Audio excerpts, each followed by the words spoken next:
Good evening, everyone. The workshop for the City Commission for Tuesday, the 12th of May, 2026 will come to order. Please join me in silencing your cell phones. Madam City Clerk, please call the roll. Commissioner Perrine? Here. Commissioner Martin? Here. Commissioner Ashley? Here. Vice Mayor McGurk? Here. Mayor Cleveland? Here. Thank you very much. It's time for public participation. If there's any citizen who would like to speak on matters pertaining to the city, in particular this audit, please come forward and you'll be heard for 3 minutes. Seeing none, public participation is now closed. At this time, I'd like to welcome Mr. Ron Whitesides from Purvis Gray to the podium. Mr. Whitesides will be presenting the annual comprehensive financial report for fiscal year ending September 30th, 2025. Mr. Whitesides, we certainly appreciate your expertise and thorough review. We were each given a review prior to tonight's meeting. This is for public consumption, and the team has been together to conduct this audit over months. Mr. Whitesides, we're just ready for your report, sir. All right, thank you. Good evening. Good to see you all again. For the record, Ron Whitesides, I'm partner with Purvis Gray and Company. I've got Kevin Smith here with me. Kevin is the director who's in charge of audit fieldwork. And tonight is the wrap-up of the audit process.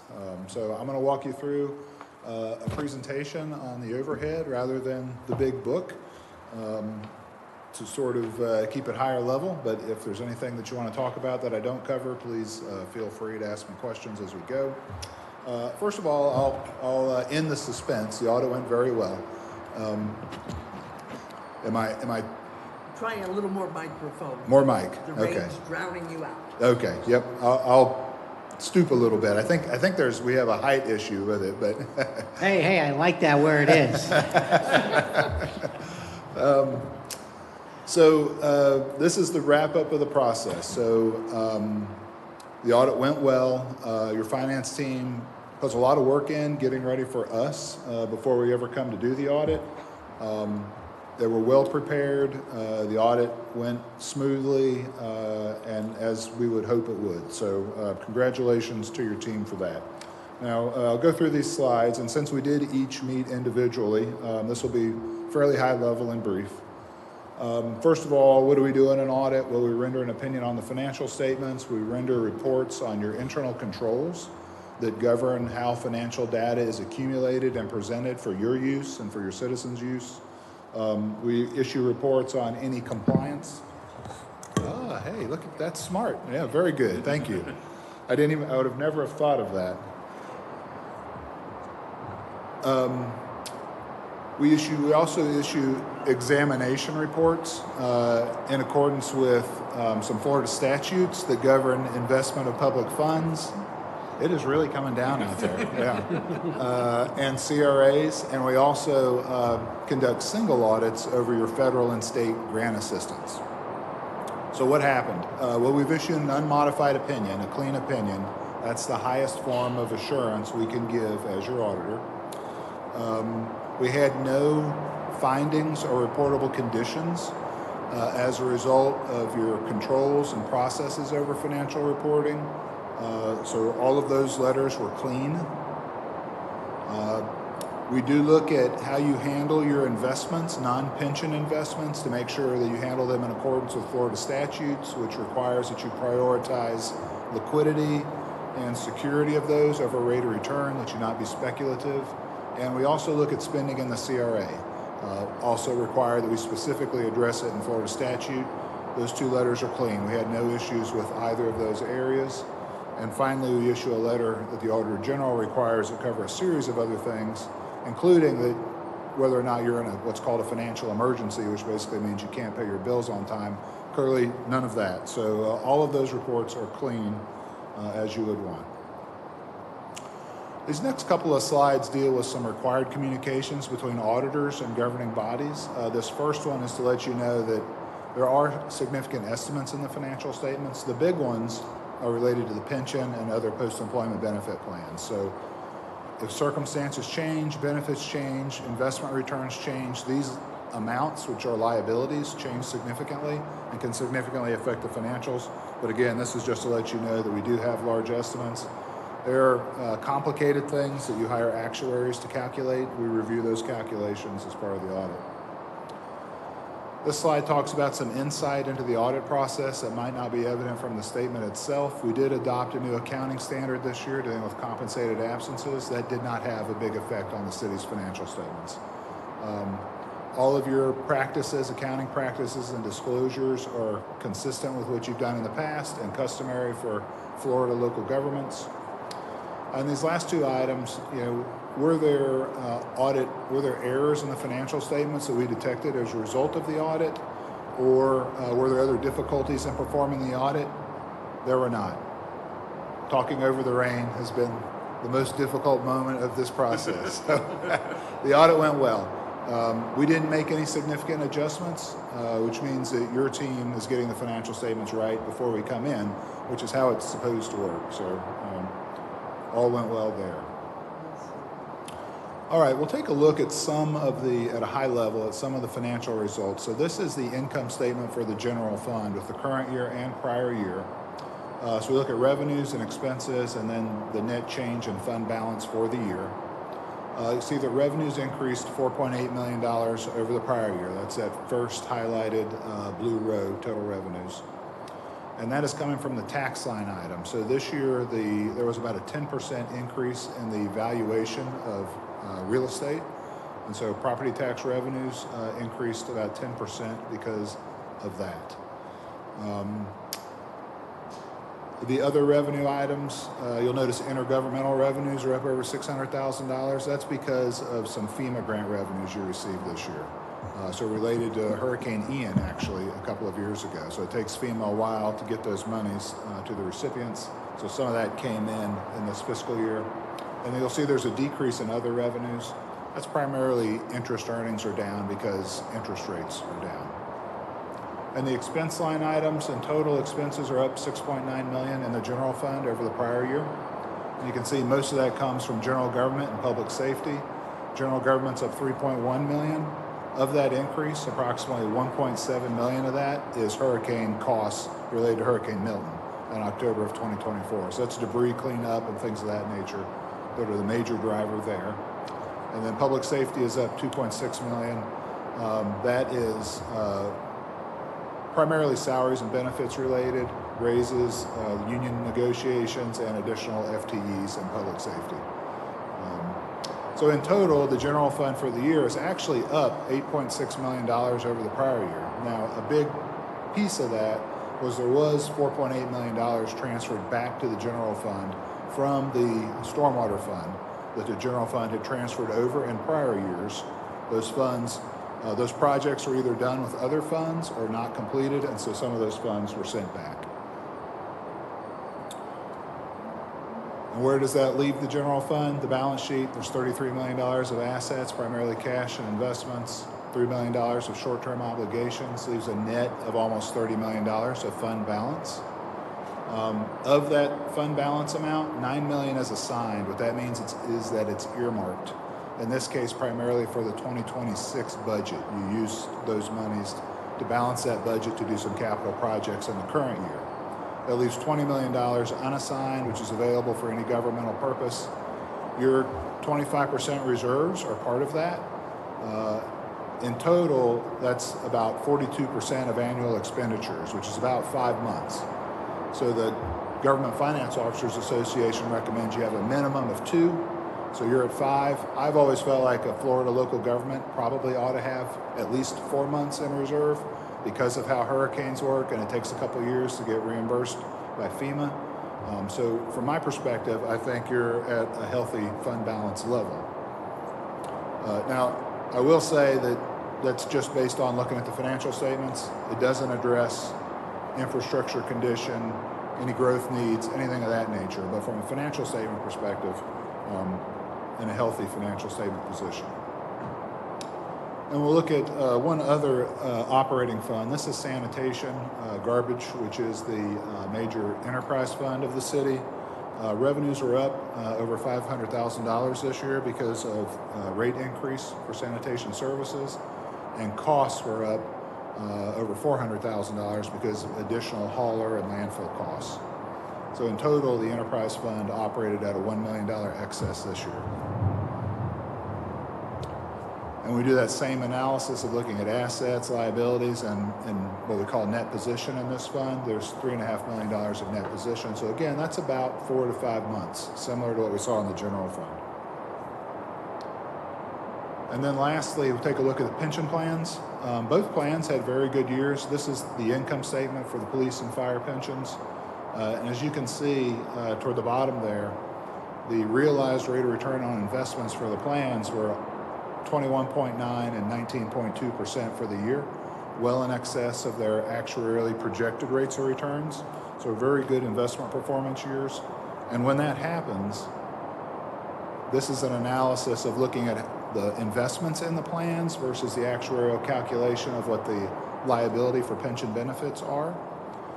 When that happens, when your rate of return exceeds that actuarial target, the funded percentage goes up. And so the plans ended the year at 86 and almost 81% funded. For reference purposes, Florida Retirement System, which is the state's retirement plan, it's one of the largest and best funded state retirement systems in the country. They're at 87%. So you're in that neighborhood. So also in good condition. So that's the talk, the presentation. If there are any questions, I'm happy to try to answer them. Thank you, Mr. Whiteside. Appreciate it. Any of my colleagues have any questions? Yes, ma'am. So I don't know if you can hear me or not, but we talked at great length in your meeting before this about the future real estate values. And if you go back to the slide showing the revenues in relationship to the expenses, my concern is the relation of those variables, the relationship of our revenues in contrast to the expenses. We have a 2.1 deficit overall, but 1.7 was because of hurricane cleanup going to the dumps that impact a lot. But with the values of a lot of our real estate over the last 2 years, they've dropped from 2 years ago, not long-term history, but 2 years. And it concerns me that if we don't have that increase in property taxes, and I know a couple of the other commissioners have talked about this in the past, we've had increase in value years because we're a beach town and because that's pretty much a lot of the United States. But if we don't grow and we can't increase our growth, and that's like a 2%, then we rely on property taxes, which is going to cause us to keep going up in property taxes because we don't have this growth. And that concerns me with the residential side being too high in comparison to our commercial side. We can't rely on property taxes all the time. And then if you look at fee-based, and we start charging more for parking, charging more for leisure services, and the community isn't getting the value that they want. They complain about that. Oh, now I'm having to pay more for parking or different things. So it's either or. I wish there were more people here to hear this because they always show up to protest things, but they don't show up to listen to how we're going to pay for these things. And I just want you to maybe comment on how we compare to other cities going through the same thing, and then what you see, because this jumped right out at me. And anybody that looks at anyone's budget like this, that we're landlocked and limited on growth, it's going to jump out at you. We're going to pay more property taxes. It's inevitable, unless this continues a trend, which is a crystal ball. We have to be prepared and very well balanced for this.